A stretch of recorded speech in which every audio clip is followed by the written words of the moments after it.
Hi, it's the last Wednesday in February after the wettest 12-month period we've ever had in our recorded history in Britain. This is a hawthorn, and you can see it's sending out some young leaves. Yeah, just quickly wander through here, a little bit of a hedgerow update. This is, I'm not saying it's perfect, but there's a bit of hedge laying that's been done.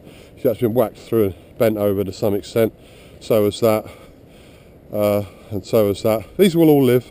They'll send out shoots. This is all hedge work. I personally haven't been doing this really myself. It's been Julio and our friend Michael, who is a retired gentleman who comes here under a scheme called Green Gym, which basically involves him getting some outdoor exercise. We get a bit of free work from him. And he does some enjoyable hedge working and gets a bit of exercise, so probably does him at least as much good as a workout in the gym, and it's involves being outdoors. Just a little sort of the wind noise, nothing I can do about it.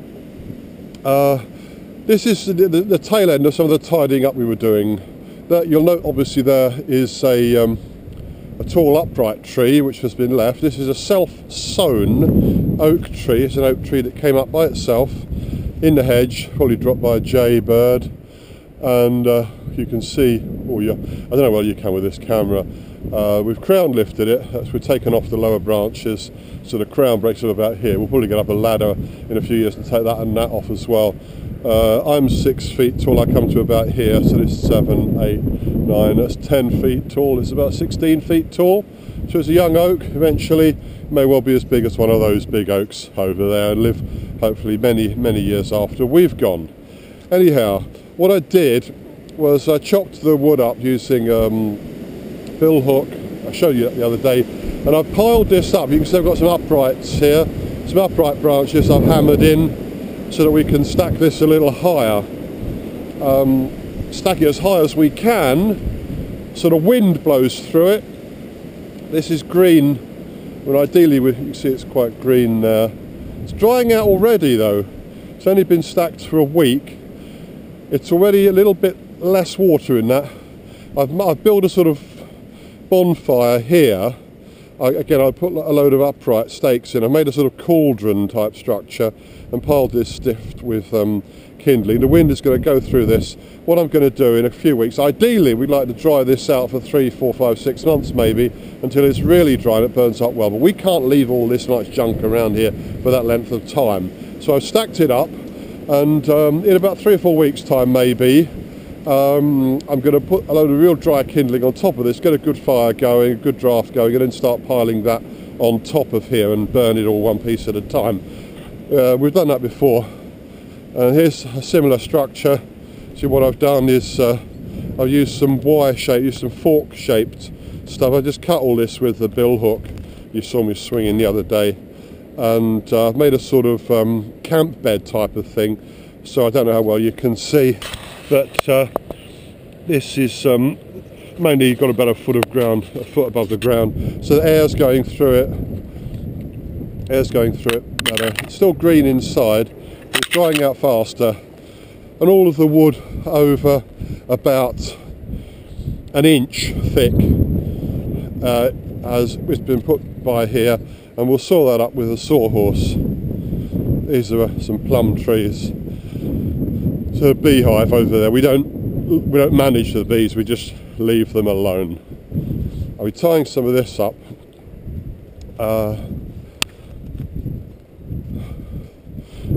So you can get a lot of timber for warming your home, a lot of timber out of a hedgerow.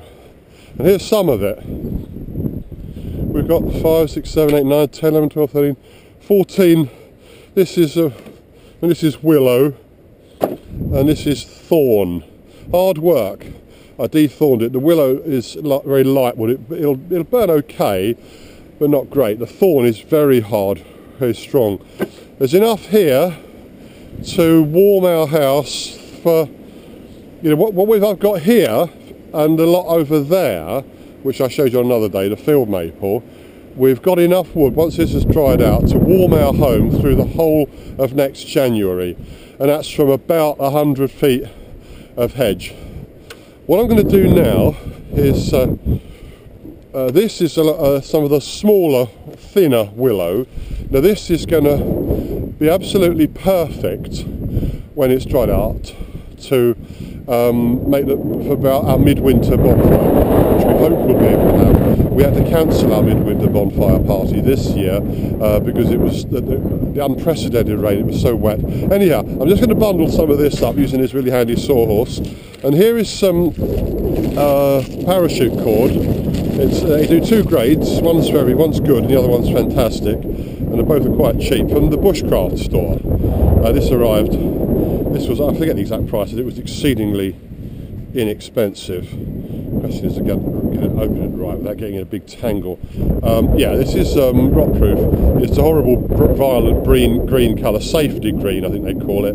The idea being that you can see it, which is fair enough. What I'm going to try and avoid doing now is getting this in a terrible tangle. Anyway, for now I'm just going to lock this because I don't need all of this much for now. I just need a little bit. I'll show you what I'm going to do with this. I think this was about £4 for 100 feet. It works out about 6p a foot, or which is what, about 18p a metre. So not very dear. I'm doing the same here as I did the other day. This is rot proof, so I'll be able to reuse it. I'll tie a proper figure of 8 knot in this. There you are, this is a good old figure of 8 knot. I use this in fishing. I used to go fishing, which I hope to again. Okay, figure of 8 knot, that's a pretty good knot that. Alright then, so let's tie up some of these bundles. It's just going to make it easier to store them, that's all. I'm going to tie these up, these bundles, and then I'm going to go and put them somewhere. Probably in that coppice over there.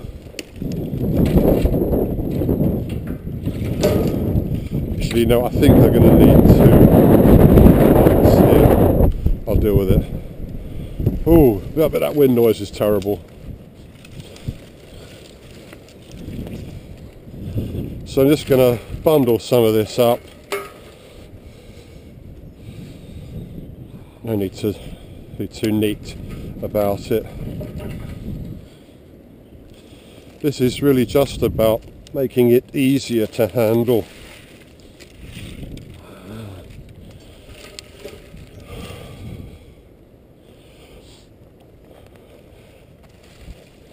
Very strong wind at the moment, which actually I'm quite glad about because it's been so wet for so long.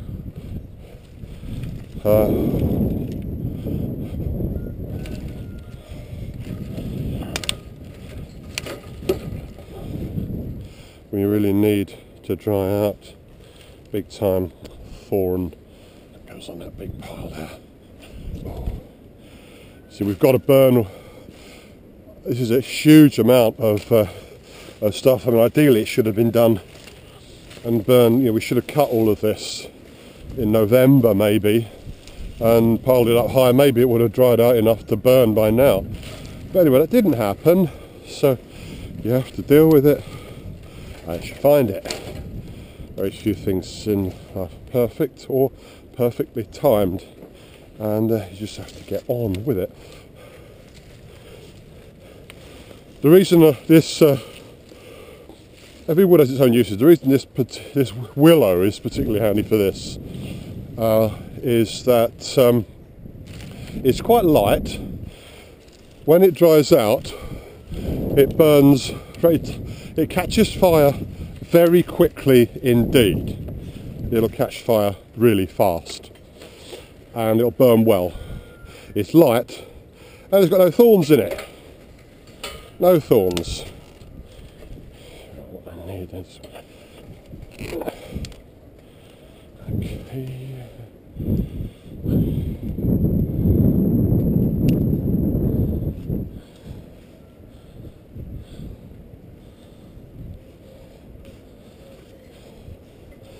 parachute cord has a lot of uses. And if you go to the bushcraft store, you'll find them very easily on Google. If you Google the bushcraft store, they do a very wide range of really nice stuff. Just had an order back from them. They're 511 tactical shirt. I'm wearing one now. I'm not going to demonstrate my shirt now. It's a great shirt. I just ordered another one because I like it so much. Some tactical pants ordered from them as well, and I also got this parachute cord. They have a very wide range of parachute cords. They do two qualities: very good and incredibly good. Different prices. It's official, US government approved parachute cord, and they do a lot of different colours. I deliberately chose this exceedingly bright green one. Just tie a little knot in there. Ideally you want to cut this with a hot wire. It seals it up. I didn't, don't matter. And they do a lot of knives there, including some very expensive bushcraft knives. But I ordered, they also do blades for making your own knife, and I've got a very nice quality blade with a tang for making a knife, which I may make for a deer's antler. Haven't decided yet. It's only £10. And not only, I will sell it to the bushcraft store, not only did they deliver very fast, I think within 48 hours, but they sent me an email to tell me when they were going to be delivering, and they delivered bang on time. So I was very pleased about that. Anyway, I'm just going to stack this up here. Just somewhere out of the way, where this can be drying out. That can be drying out. It's compacted, it's easily portable. I can just leave that there and forget about it, and when we need it for our midwinter bonfire party, and believe me, once that sort of stuff is dried out, just 4 or 5 bundles like that, obviously we'll take the string off to reuse it. It'll last almost forever, and that'll make a fantastic fire. While I'm down there, I just actually walked through the oval spinney. This is a little place that was planted deliberately to provide visual shelter. It's developed its own little micro-environment here. This is interesting. A little water. I'm just down having a drink one day, and I just couldn't be able to walk the glass back to look up there. This is a self-sown walnut. We've got a big walnut tree over there, and squirrels take the walnuts. So this is a self-sown walnut that's coming up. I can identify it as such in the winter by the bark and by the leaves. I've seen the leaves. I don't think there's any leaves on the ground yet. We've seen, and there's a lot of larch growing here. One of the things that the larch does, it sort of sheds its branches, and these make the most incredible tinder in the world. These really, at the base of a fire, will really make it go. So we store all this larch tinder here. It snicks off like that, and the trees here are some Norway spruce. These trees were planted, I think, about 15 years ago. I love to, one of my little annual rituals is I come and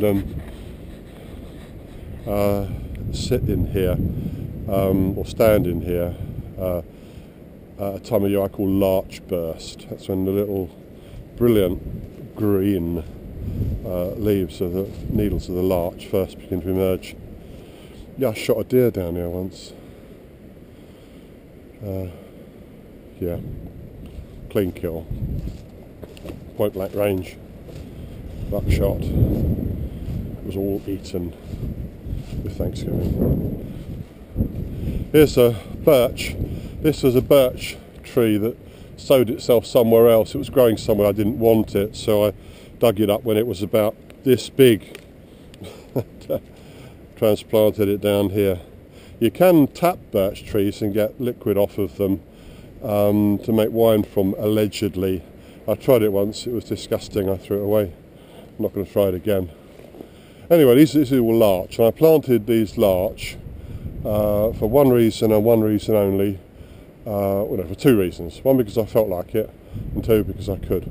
I love larch. They remind me of when I was much more carefree, and when I used to go down to the West Country fishing for trout in the on the edge of Exmoor, particularly at a lovely town called Dulverton.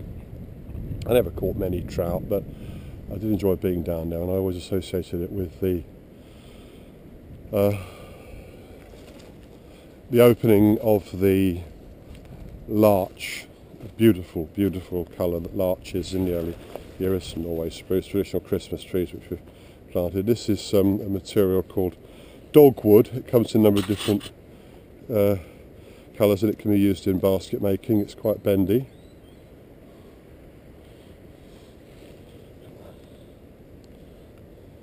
It's quite bendy stuff. You can see how that would be useful in basket weaving. Last time I saw a snake, it was down here. We don't have a lot of snakes. Probably fewer after the wet year we've had.